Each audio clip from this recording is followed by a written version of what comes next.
श्री शंभो शिवजातस्य रुद्राव्यौरीव राजते यदङ्कस्य विनोलेखा वर्तते कस्य नोपरि। प्रसाद होऊनी भवानी आईचा पुरंदरी जणू प्रचंड दुर्ग जन्मला।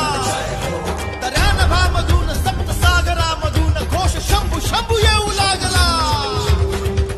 तरी हळवा शिवबा समान वासतो मायभूमी ध्यास श्वास भगव्यासी मानतो धर्मशील शौर्यपती आसनास छत्रपती केसरी अतुल्य शोभा।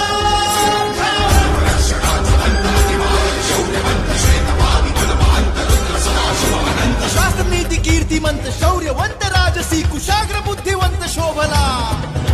प्रजाजनास रक्षण्या स्वराज्य सिंधू राखण्या पुनश्च